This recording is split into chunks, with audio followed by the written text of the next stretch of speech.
This is Newsfighters, where we fight the news so you don't have to. Hello, yes, welcome to Newsfighters for today, Friday, November 22nd, 2019. I'm your host, Dylan Behan. Now, it's been a while between shows, but of course, there's really only been one big story making news in Australia lately. Good evening. There is an extraordinary bushfire crisis. Very dangerous bushfire crisis. The bushfire crisis. Bushfire crisis. Bushfire crisis. Bushfire crisis. Bushfire crisis. Rob Thomas is in Australia and on Sunrise this morning. Yes, thanks for that, Koshy. So what was Rob Thomas's take on the appalling bushfire weather conditions?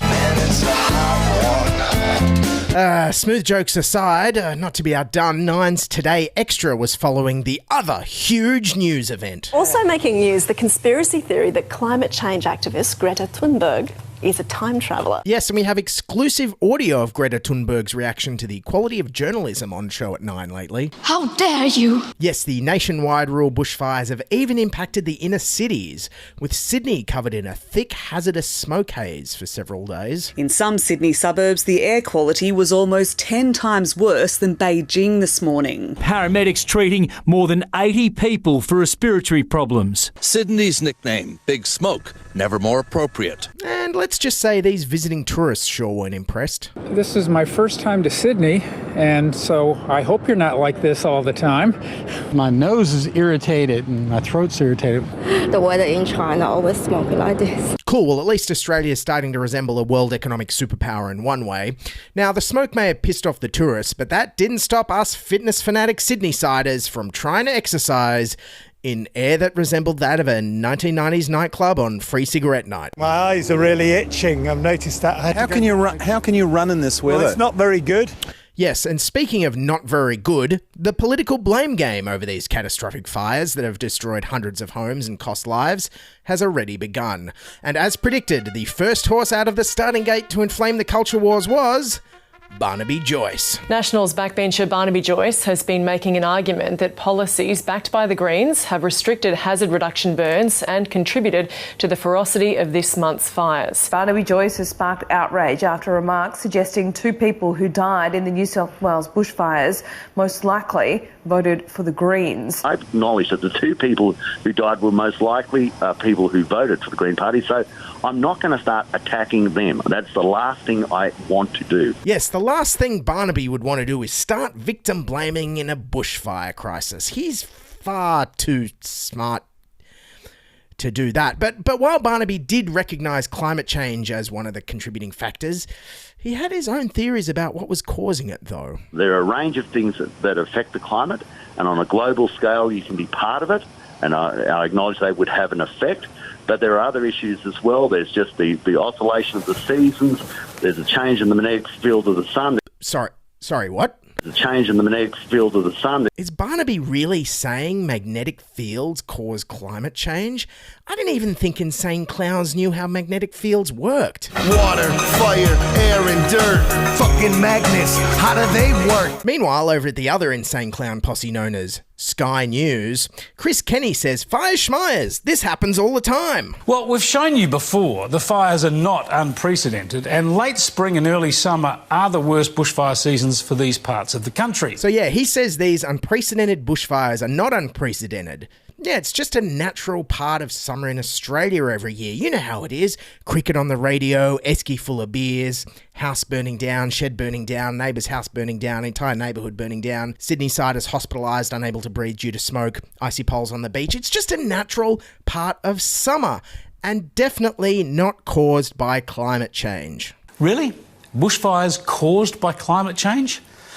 Imagine the thought processes. What caused the fires in the 19th century, at the turn of the century, in the 20s and 30s, back on Ash Wednesday in the 1980s? Was that all climate change too? Yeah, guys, how can fires be caused by climate change when fires have been around forever? Even way back in the 1980s when, like, Karate Kid and Die Hard came out. Now, that's old. That's prehistoric. Yeah, so in conclusion, climate change is new, fires are old, case closed, suck it lefties. The Bureau of Meteorology says that climate change is influencing the frequency and severity of bushfire conditions across Australia. Oh, shut up, Bureau of Meteorology. Don't you listen to Sky News. Bushfires have been around since Top Gun and Rambo.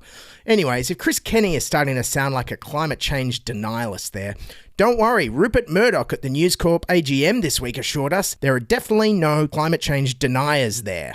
Mr Main is interested to hear why News Corp gives climate deniers like Andrew Bolt and Terry McCran so much airtime in Australia.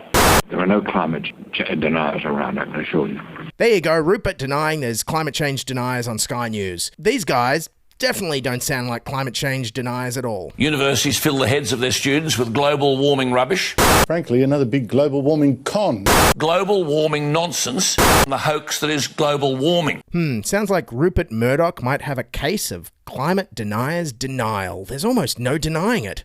Meanwhile, the only thing Australian politicians from all sides can agree on is now is not the time to talk about climate change. We've got extraordinarily brave Australians fighting fires. This isn't the time to get into that kind of debate. We can have the climate discussion at another time. But I don't think it's a time to be engaged in party politics. Let's have these discussions another day. For any bloody greenie lefty out there that wants to talk about climate change, they are a bloody disgrace. Yeah, it reminds me of the time the dentist told me he had to pull out all my teeth because they were rotten from decay, and this was caused by eating too much sugar, and I said, wait, now is not the time to talk about tooth change due to increasing sucrose levels, you bloody tooth hugger. Yeah, so now is not the time to discuss the cause of these fires because according to Scott Morrison on Twitter, now's the time for thoughts and prayers. So Dan, just take us through the specifics there of what the Prime Minister had to say earlier. Well, Miriam, firstly, he said that his thoughts and prayers were with the people that had been affected, that had lost their homes or indeed have lost loved ones because of these blazes. Yes, thoughts and prayers, the single worst bit of rhetoric to come out of the US gun control debate. That's exactly what we need in Australia right now. Yeah, and I'll tell you what, pumping out lefty-triggering tweets certainly triggered Adam Bant from the Greens. Scott Morrison, thoughts and prayers are not enough. We need science and action. Oh, shut up, you hippie. Now's not the time for science and action. Why don't you do something useful like go to church, you lefty snowflake? Meanwhile, on Radio National, Deputy Prime Minister Michael McCormack was very incensed that Hamish MacDonald even dared mention that climate change could be a cause behind these fires. Why are you so upset at people raising the question of climate change and its link to the drought and the conditions that have enabled these fires to take hold so fast? We've had fires in Australia since time began. And what people need now is a little bit of sympathy, understanding and real assistance. They need help, they need shelter. Why is it wrong to ask those questions? Well, they don't need the ravings of some pure, enlightened and woke capital city greenies at this time. Yep.